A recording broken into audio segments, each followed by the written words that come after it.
So the big question is this: how do aspiring real estate investors like us escape from the rat race and build real wealth and freedom without access to millions of dollars in investment capital and start to live the life that we know we deserve?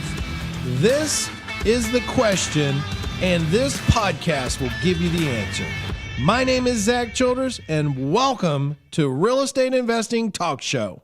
Today is week 10 of the 24-week challenge. We're going to dig into negotiations. How do you build communication? Well, here I can tell you from experience, a lot of people feel like that they can't do this business because they have fear or they have anxiety. And a lot of that is because they just haven't done it enough.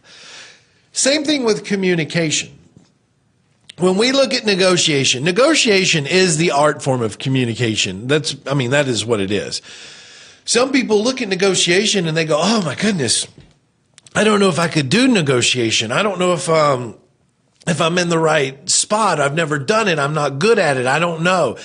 And that's because what they just said, they've never done it. So to get better at negotiation, what do you have to do? You have to get in deals that you have to negotiate. You can't just overnight become a great negotiator. You become a great negotiator by constantly communicating and constantly talking, and you're going to lose some deals in the beginning because you didn't communicate well. And that's just part of it. You can't let it beat you up. You can't let it knock you down. You just got to keep moving forward. So you have to keep moving forward, okay? So what is negotiation? Let's just break down negotiation. So negotiation is really this. It's going back to the 7 habits of highly effective people and thinking about those. It's about seeking win-win and seeking to understand before being understood. That's what negotiations really is. Negotiation is the art of being able to communicate in a way that you're able to receive the other person's information and give them what they want, but at the same time, getting what you want in return. Okay, that seems like a whole lot, but it's really not when you learn to listen more than you talk. And I can tell you this, there's the whole reason that we set up a lead intake system and we teach the lead intake system to you guys is so that you learn that process. So if you break down the lead intake, right? Number 1 is is research and segmentation. Number 2 is marketing. Number 3 is communication. Number 4 is research and analyze. Number 5 is negotiation. And number 6 is convert. So if we just take 3 through 5, okay? Communicate, research, analyze, negotiate. If you will learn to embrace that alone, you will have a better understanding of communication. Where a lot of new people go wrong is they jump on the phone with someone and they're in the communication phase and they feel like they got to negotiate the deal right then. Or they got to negotiate the deal, by what's the best you'll take? What's the lowest you'll take? What if I offer you cash? That's a pressure sell, right? We're not trying to do that. That's why we break it into 3 parts. And if you do it right, the communication of where you're going with this is going to give you more results in the negotiation follow-up. So communication is really gathering the information. It's all about gathering up information so that you know what to negotiate on. And so let's talk about this. So if you're going to negotiate, let's say after the offer's been made. So let's say you're using a model like one of the models that we've used is you send out a bunch of offers early and they start coming back and accepting your offer. Well, that's great. I got an accepted offer. Now I go look at the property. I find out there's a lot more damages that need to be done. So now I have to come back and do what? Negotiate after the offer's been made. And so that is a process of a very simple understanding that, yeah, I got an offer out there, say 70,000, they accepted it. I now go look at the property because I have what's called write it down, contingency period, right? And my contingency period has everything to do with inspecting the property. Now, I know that there are some educators out there that say you should never put in an inspection clause when making an offer. Well, I'm here to tell you that's about the most ridiculous thing I've ever heard in my life. 16 years I've been a full-time investor, and I'm here to tell you I've never made an offer that did not have an inspection contingency in it, and I'm doing just fine. Okay? So why would you make an offer without a contingency? Well, there's really only one scenario that would fall into, and that's if you're buying at the auction. The auction doesn't allow you to have that. You win the bid, you buy it, right? Now, you got to go find the property and look at it before you bid on it if you want to be smart. But in normal world, we're making offers with for sale by owners or even with our agents. I'm always going to make an offer with a contingency period because it allows me to do number one of two things. Number one, negotiate before the offer. And number two, negotiate after the offer. And right now we're talking about negotiating after the offer. So once the offer has been accepted of $70,000, I have an inspection contingency in there. I can now go in and inspect the property. I can order an inspection if I want a professional inspection done on it. And when I get that back, now I have the ability to go back and renegotiate. You know, in some states, the seller has to fix whatever is found in the inspection report that is hazardous, you know, that is dangerous. Like, you know, if there's exposed wiring, well, they have to fix that. You know, if there's something that is hazardous to that property, I can push that on that seller and say, look, either fix all this or drop the price. Okay, number one. Number two, let's say I'm negotiating after the offer and I haven't even seen the property. I just make the offer. I go walk the property, which I've done that many a times. And I go look at the property because here's why. I will always make an offer with an estimate of understanding that my remodel budget comes between sometimes $12 and $15 a square foot. So if I know the square footage of the property, I can do what's called an estimate of the remodel cost. Let's just use simple math. Say it's a 1,000 square foot property. I'm going to use $14 a square foot. Then my budget's $14,000 to remodel that property for a retail sale, not a rental, but a retail sale. Okay. Now I go walk that. They accept it. I take the ARV, I minus all my factors, my numbers, minus my fix-up costs. I get an offer price of $70,000. They accept it. I go look at the property now. Okay. Once I look at that property, and I walk through it and I go, "Whoo, this is going to cost a lot more than $14,000. Well, guess what? I'm fine. I don't freak out. I don't get nervous, and nor should you. You shouldn't walk into that house and be like, oh, this is going to cost me $30,000. I've already got an accepted offer. No, that's why you always put an inspection contingency in. So now I call back the seller or the agent and I say, hey, look, John, here's the deal. I saw the property. I did initial inspection. It is going to cost a lot more than what I had anticipated it to cost based on the pictures that I saw. So the reality is, John, at this point, I can either get out of this contract with you. I'll use my inspection contingency period, or we can come back to the table and work out a new number. It's really up to you, John. I'd like to do the deal, but I can't do the deal at this price based on the work that has to be done. So John's going to say, oh, well, I mean, how much are you trying to whittle me down? Well, what's the new price? Well, what am I going to do? If I knew $70,000 was a fair offer at $14,000, but let's say I find out it's going to cost me $30,000, then what's my deduction? $16,000, right? So I'm going to go back to him and say, look, I can't buy it at $70,000, but I can buy it at what? $54,000. I'm willing to buy this at $54,000. And they're going to say, well, yes or no, or they're going to say why, or they're going to be like, well, that's too low. And I'm going to say, okay, well, that's fine. Here's the point, guys. To be good at negotiation, you've got to be okay with letting go. See, a lot of times where people get in over their head is they get into a deal, right? They get into a deal. It's to them, it's the only deal there is. And so they start to move their acceptance price or their offer price up to try to get it. And they eat away at their profits because they don't think there's other deals out there. The number one secret to the best negotiators out there is the ability to let go. To let go. Be like, all right, well, I'm out then. 54 is my number. Well, I can do it at 65. Sorry, I'm out.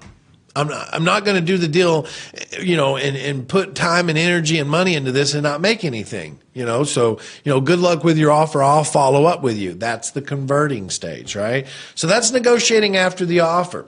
Some people feel that things can be difficult or things can be challenged or fearful, and it's because they haven't built confidence yet, okay?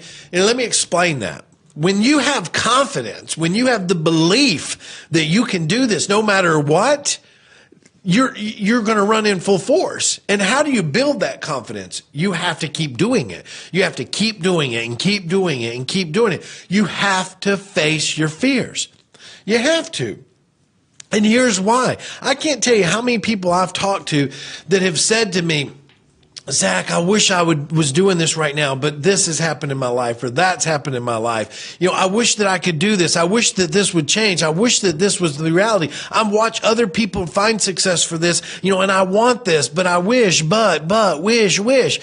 All of those words are words that come from somebody that's unsure of themselves. They lack the confidence in themselves. And let me tell you something. I'm one that faces that myself at times, but here's what I know. If I want to overcome that, I have to basically immerse myself into whatever it is that I'm afraid of or that I think is, I can't do it. I can do anything. You can do anything if you put the time in. You have to be in it to win it. Do you understand? You have to be in it to win it. The choice is yours, whether you say I'm going in to win or I'm going to throw in the towel and give up and go back to my life like I've always been living and nothing's going to change. And I'm going to hope that I find something easier out there that might be a quick get rich quick thing. Guys, it don't work that way. This is not a get rich overnight syndrome process. This is you put in the work, you build confidence along the way, you put a team around you that's going to get you where you need to be. And what happens is in 3 and 6 months, you're going to be a completely different person. You're going to be like, whoa, that's like our 2-day immersion. I can't tell you how many people come to our 2-day immersion scared to death, fearful of the process, never been on the phone before. And they leave with like this newfound energy and they're like, oh my word, like I just need to be on the phone. I need to be calling every day. Like I see it happening. It's going on all around me. This is what I need to be doing. That's how confidence gets built. That's how confidence gets built. So you got to stay in it to win it. That's my phrase for today. You got to be in it to win it. Okay. So the only reason a buyer wouldn't go through and you couldn't close the deal is 2 reasons. Number 1, you don't have enough buyers. And number 2, you have a crappy deal. That's the 2 reasons. Listen, as a seasoned wholesaler for 16 plus years, I see it all the time. Look, in my market alone, we get people that quit their job last year and decide they're going to come out and start teaching people how to do real estate. Like it blows my mind, right? Like they're like, now I'm a real estate expert because I quit my job. Like, are you kidding me? And they're trying to teach people all the wrong things. They're trying to tell them all the wrong stuff. And one of the things that I hear them say all the time is this. Oh, well, you only need 1 good buyer. That is about as BS as it gets right there, okay? You need buyers every day coming into your business. You need buyers and buyers and buyers and buyers. You need to always find buyers, always be building buyers, because let me tell you something. That 1 good buyer, he's not just going to buy from you. She's not going to just buy from you. She's buying or he's buying from everybody in your market. So when you find your deal, you might just be the short straw in the stick. You follow me? And they might have already said, well, I've bought 10 already. Sorry. So here's my point. To be a great wholesaler, number 1, you got to find good deals. Number 2, you got to have more than 1 buyer. You got to have a lot of buyers. And here's why. Because when you have a lot of buyers on your database as a wholesaler and you send it out, you're not worrying. You're not trying to convince 1 buyer to buy your deal. You've got multiple people hitting you up for it. So it's like, woo, look at me. Look at this. I got like 9 buyers trying to buy this deal. I'm not sweating it. That's like a deal we're closing this month. We've put it on the market. We had two buyers came in around the 127 price point, 127,000 for a house that we knew was worth more than that. Well, the guy I do business with here locally, he comes into me. I said, no, don't take them. He's like, well, Zack, it's an offer. I said, I don't care. Don't take it. I said, watch, we will get more buyers. Let's do a little bit of marketing. Boom. Next thing you know, we had another buyer come in at 148, 149, 152, 154. You understand? So if we would have been like, oh, we got a buyer, let's just do the deal. No, let's just do more marketing. Next thing you know, we got buyers that are coming in $20,000, $30,000 greater than what those other ones did. That's why I don't worry about wholesaling deals. It's all about getting the marketing, getting the buyers together, putting enough of them on one deal, and they'll bid for it. Good job on that deal. Yes, it was a good job. It's a $40-something thousand profit. I know, that's awesome. Now, are you going to split that with him, or are you only going to split up to 127? No, I own a company with him. So, I mean, whatever we make, I'm just messing. People always ask me, Zach, when you started as a wholesaler, what was more important to you? I get this question all the time. I was just on an interview on a podcast the other day, and this guy asked me the same question. He said, Zach, 16 years ago when you started, he said, you started as a wholesaler. I said, yes, it's the only way I knew how to get into the business. I didn't have credit. I didn't have money. I was a 24-year-old kid. I didn't have a lot going on for me. Well, I had a lot going on for me, but you know what I mean. He said, what was more important to you, finding sellers or finding buyers? And I answered him very clearly, finding buyers. That was the number one thing I had figured out early on in my wholesaling business. More buyers meant more deals for me. Because if I built more buyers, then not only did I have a larger buyer pool to wholesale my deals to, but I also had the ability to now, with my co-wholesaling model, to find wholesalers who had deals that couldn't sell them, like you, David. You'd find a deal and you can't get a buyer to close on or execute on it. Well, then you would bring that deal to me, and then I would expose it to my buyers, and I would get somebody who wanted it. And so it was always very clear to me early on that I needed to concentrate building a large buyers list, primarily over everything. A huge mistake that new people make is they jump over into real estate because they hear you can make a lot of money. But the problem is they're not making any money. And so they just want to make some money. I need money. They go nuts over money. And so the problem with that is all they're thinking about is money, and not the business or the relationships or the networking or the compound effect of what that does. And so they go into a deal, and the problem is all they're thinking about is the money. And so the challenge with that is what? They get hung up in a deal that if they do get it under contract, it's useless because they didn't think about the deal. They didn't think about their buyer that as a wholesaler. They didn't think about the end of selling it. They didn't think about all that. So, all right, hey, let's jump over onto negotiating before the offer, okay? So here is a super easy way for you to get clear on negotiating before the offer. That's following our lead intake. Now, this is in our 30-day fast track. Hopefully, most of you, if not all of you, have already invested in that course. If you haven't, you should. Okay? I'm not even going to joke about it. You should. You should have it on your desk, by your nightstand, on your office. You should have the audio CDs in your car. You should be listening this thing over and over and over again. But inside there's an entire manual called the lead intake manual. And this is what this is all about. It's the 3-step process. So negotiating before the offer has everything to do with following the script, following the communication phase, asking them open-ended questions to tell us why they're selling it, to identify what it is that they're trying to get away from and what it is they're trying to run to. So what does that mean? Well, let me explain that to you. The power of what's called pre-negotiation has nothing to do with you asking them what's the lowest they'll take. It has everything to do with finding out what they're trying to run away from and what they're running to. Okay? People make decisions in life for 2 reasons: to avoid pain or to gain pleasure. And that's the same thing in business. One of the things that I've learned over the years is when I negotiate deals or contracts or new business adventures, it's very easy and quick for me to establish what the person's motives are. And I think that is where you got to understand communication. What is the motive behind the deal? What is the motive in which they want to achieve? So I'm always thinking about what they're thinking about. I'm not thinking selfishly, even though I want to make sure that I get rewarded for the deal that I'm going into, but I'm thinking about them. What do they want? Why do they want to do this deal? Why are they trying to sell this property? What is it that they're trying to, achieve from selling this? What is it that when they sell this, how does it benefit them and where they're going? Okay.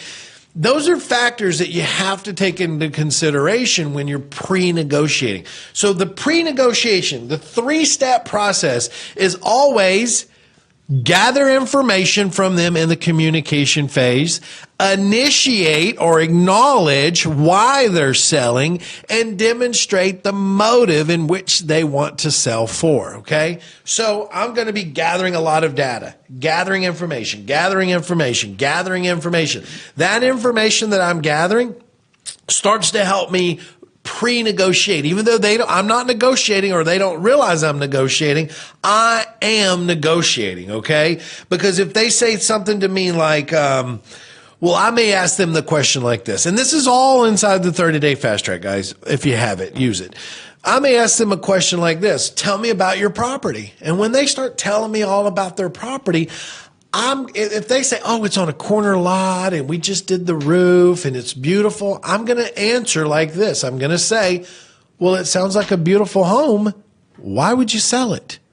See, it's understanding that type of communication that makes the other person defend their position in selling, which then what? Allows me to gather more information on their motive. And so what that means is this: they're going, oh, well, they must think there's something wrong with the property. That's what they're thinking. Well, why would you sell it if it's such a nice home? So in their mind, they have to justify why they're selling it. So that's where we're going to get to the true motive. Oh, well, my husband got a job. My wife got a job in Frisco, Texas. My wife got a job in Frisco, Texas, and we have to move and we have to sell this house, so that we can do that. Boom. Now I have the pre-negotiation. I write that note down. Must move. New job, has to relocate. So now I have no reason to negotiate the deal anymore. You understand? I now need to negotiate where they're going, how quickly I can help them get there. What's the benefit of me helping them get there? How can I close on the deal quick enough at the right price that benefits me and benefits them to get to where they want to be? You understand? That's the mindset that you have to move into. It's not about always the number. It's about identifying the real reason that a seller is trying to sell in pre-negotiation, which is the communication phase, so that I can then negotiate by giving them what they want, building the picture to where they want to go, establishing the future of the decision that they make today. That's why you have to understand why it's so important to understand communication. And you'll never understand this if you don't what? Do it. You have to do it. You have to really do it on a daily basis to get the skill sets, to build the confidence so that you can communicate. Listen, one of the greatest things in the world is when you get off the phone and you start playing back in your head, oh, I should have said this. Oh, why didn't I say this? You've done that. I've done that. I've done it so much. I still do it till this day. Oh, why did I say that? That's actually a good skill set to have, because it's you recognizing the things you should have said that you didn't say. And it helps build that pathway to where you want to go. Okay. So you got to understand that. So step 3 is always about gathering all that data in the 3-step negotiation, right? It's the communication, it's gathering information so we can negotiate, to be able to identify what the true motive is, and getting them comfortable with you. So if you want to really do a good job of pre-negotiation, listen to me when I say this. Build the confidence in them to trust you. Okay? Build the confidence in them to trust you. Because they may say something to you like this: well, why don't you just make me an offer? Well, right there is an open door for you to shoot yourself in the foot. Because here's why. Everybody else just shoots them an offer. You have to say, well, Mr. Seller or Mrs. Seller, I'd love to give you an offer, but actually I don't think that would be fair, because I need to write these 2 down: research the property and research the neighborhood. I got to research the property and the neighborhood so that I can make sure that we're giving you a fair offer that works for you and it works for us. Mr. Seller, I hope you can understand that and appreciate that. Yeah, I do. That's a confidence builder. That's them saying, look, this guy, he's serious. And he wants to make sure he's making the good move. The other way that you can do, and there's so much to pre-negotiations, guys. Another good way that you can do pre-negotiation is always establishing that they have a headache. Look, like in my communication with a seller, I'll say it several times. I'd say, look, I'm interested in taking on your headache. I just got to figure out how big of a headache it's going to be for me. Right? Like I'm letting them aware, like I know this is a headache for you. You're trying to sell it. It needs work or you're overpriced, whatever the case may be. Right? I know that this is a headache and I have to see if it's going to be a headache I'm willing to take on. Right? Another great way of pre-negotiating, and here's the thing. Pre-negotiation has nothing to do with how low will you take. That is not pre-negotiation. Pre-negotiation is setting the foundation with them for when you come back to negotiate, getting them to get out of the mindset that their price is the right price. It's saying things like, well, what are you trying to get out of the property? Well, I want $120,000 for the house. Okay, great. Do you have an appraisal for that? No, I don't. Oh, I see. It's just getting them to think, guys, because now they're thinking, well, I don't have an appraisal. Is it really worth 120? And I may say, well, how'd you come to that price then? Oh, well, John sold his for 125. Oh, great. Did John's house, was it newly remodeled? Was it updated? What was going on with that one? Oh, well, I don't really know. Oh, I see.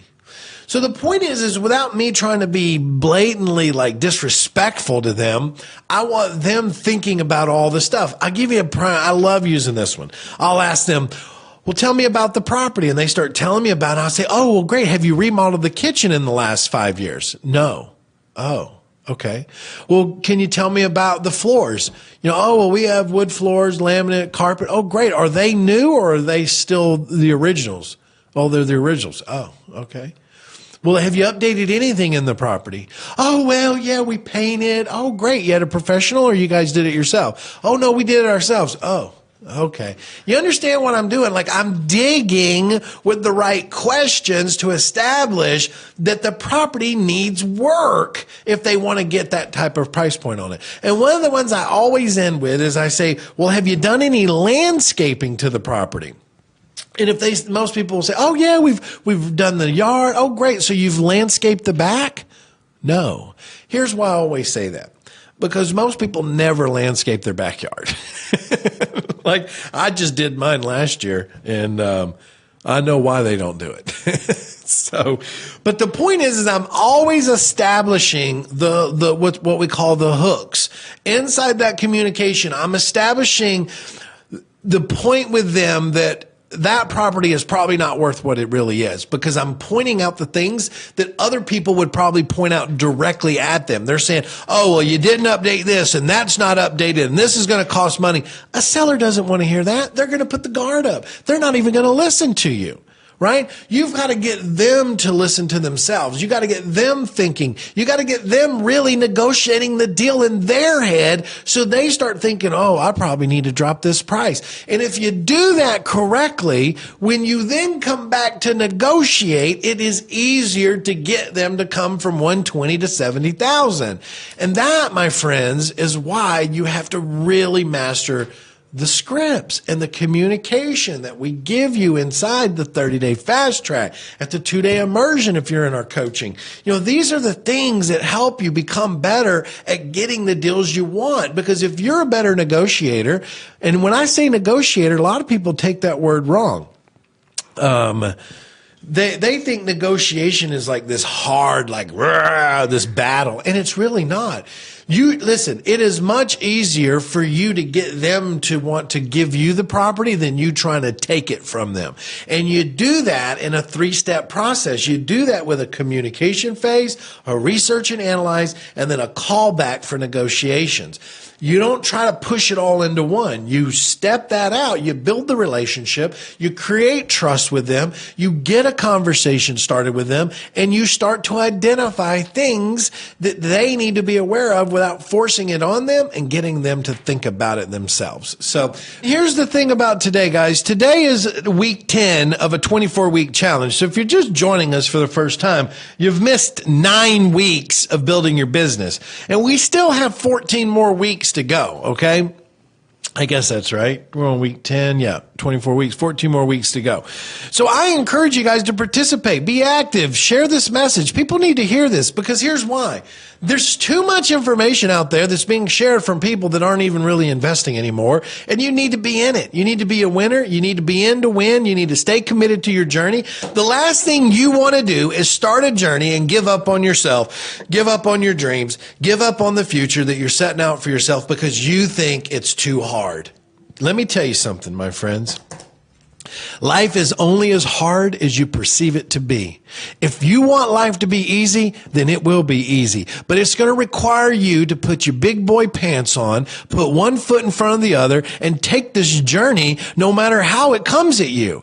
That's what it boils down to. This is not participation award. This is not, oh, well, you did a good job. Let me give you $1 million. No, this is, you're already a millionaire. It's sitting out there in somebody else's pocket. You've got to find the way to get it. And you got to get up every day and you got to work hard at this business and you got to put the steps in together and you got to believe in you and you got to be in it to win it. The choice is yours to dig deeper.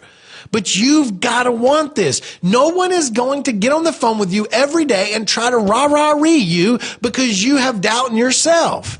You've got to be willing to believe in you enough to get up every day and say, this is going to be hard, but I'm going to make it easier by doing it every day. I'm going to stay consistent. I'm going to put the time in. I'm going to put the work in. I'm going to make this happen. And that is your choice. I will show you where the water is. I'll show you where the grass is. I'll show you where the stable is. But if you don't get up and go to them, there's nothing that can happen. You've got to be in it to win it. You have to. That's just the nature of the game. Are you going to get fearful? Yes. Are you going to have moments of doubt? Yes. But all of that will start to go away as you do more and more, especially for those of you that are watching this that are with one of our coaches. You've got the power of having a coach right there on the phone with you, talking to you, emailing you weekly assignments, checking in on you, making sure you're moving forward, answering your hardest questions. That is an all-out win, guys. That's a win-win-win for everybody. So you got to make that choice. You've got to be the one that says, I'm doing this. I'm doing this. With or without those people around me. That's what I said my whole life. My whole life. I tried to get people to see my big dreams and my big life and my big ideas, and it was very few and far between that people did do that. And I always had the mindset, I'm going to do it with them or without them. But you're not going to stop me. That's why my mascot is a rhinoceros. Because listen, if a rhinoceros wants to get to where it's going to put its head down and it is going to move forward with all cost. It don't care what's in front of it. It don't care what's on the other side of that wall. It's going through it. That's how you build confidence. You believe in you. You believe that you have what it takes with the right support and the right education and the ability to stay focused. You can do anything you want. That's why I love doing these shows, so that you guys can get on here and learn and you guys can participate and you guys can see where we're going with this and all the people we're helping. I mean, they come on regularly giving us testimonials about how we're helping them do deals and how they're growing their business. I don't have to do this, but I love doing this. I love helping you guys. That's the truth. But you've got to love you to be able to do it even more, because here's why. It will get hard. And it even gets harder when you're doing it alone. So think about that. Stay committed to your journey. Stay committed to that voice in your head that's telling you you can do it, because guess why? The whole rest of your head is trying to shut that little voice down. It's trying to say, oh no, it's too scary. You might fail. You don't know enough. All of those other voices are trying to shut down that little voice that's saying, you got this. You can do this. Keep moving forward. So you've got to be the one that listens to that little voice and shut out all the other lies. Put them to bed. Stick them in a closet. Shut the door on them. because you've got to do what it takes to give you a better life. And that starts with your commitment to yourself. You've been listening to the Real Estate Investing Talk Show. I'm Zack Childress, and I'm on a mission to create 10,000 real estate bosses over the next year. Will you be one of them? Head over to my website, reisuccessacademy.com/web class, and register for my free web class where you'll discover how to escape from the 9-to-5 grind and become your own boss in real estate. See you there.